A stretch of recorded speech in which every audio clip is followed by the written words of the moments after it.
चलिए आज हम जानते हैं कैसे हुई महाकालेश्वर ज्योतिर्लिंग की उत्पत्ति। महाकालेश्वर ज्योतिर्लिंग भगवान शिव के द्वादश ज्योतिर्लिंगों में से एक है। आज का दिन उज्जैन के महाकालेश्वर ज्योतिर्लिंग मंदिर के लिए विशेष है, क्योंकि आज भव्य महाकाल लोक कॉरिडोर का लोकार्पण होने वाला है, जो भगवान शिव की महिमा, उनके अवतारों और उनसे जुड़ी महत्वपूर्ण बातों के लिए समर्पित है। आज इस अवसर पर हम जानते हैं कि महाकालेश्वर ज्योतिर्लिंग की उत्पत्ति कैसे हुई, इसकी पौराणिक कथा क्या है। काशी के ज्योतिषाचार्य चक्रपाणि भट्ट कहते हैं कि भगवान शिव काल से परे हैं, वे आदि हैं और वे अनंत हैं, वे महाकाल हैं। जिन लोगों को अकाल मृत्यु का भय रहता है, उनको महाकालेश्वर ज्योतिर्लिंग का दर्शन करना चाहिए। महाकाल की कृपा से अकाल मृत्यु भी टल जाती है।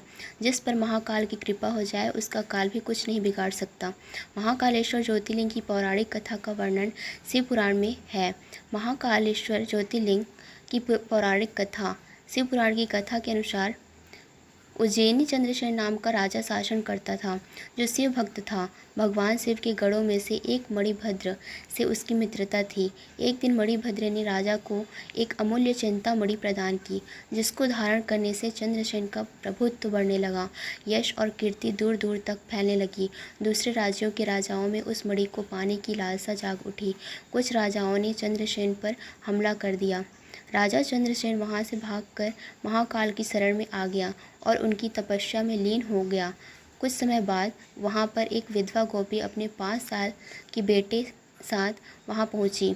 बालक राजा को शिव भक्ति में लीन देखकर प्रेरित हुआ और वह भी शिवलिंग की पूजा करने लगा।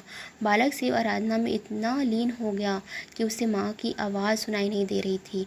उसकी माँ उसे भोजन के लिए बार बार आवाज़ लगा रही थी। बालक के न आने पर गुस्साई माँ उसके पास गई और पिटने लगी। शिव पूजा की सामग्री फेंक दी। बालक माँ के इस व्यवहार से दुखी हो गया। तभी वहाँ पर चमत्कार हुआ। भगवान शिव की कृपा से वहाँ पर एक सुंदर मंदिर निर्मित हो गया, जिसमें दिव्य शिवलिंग भी था और उस पर बालक द्वारा अर्पित की गई पूजा सामग्री भी थी। इस तरह से वहाँ पर महाकालेश्वर ज्योतिर्लिंग की उत्पत्ति हुई। इस घटना से उस बालक की माँ भी आश्चर्यचकित रह गई।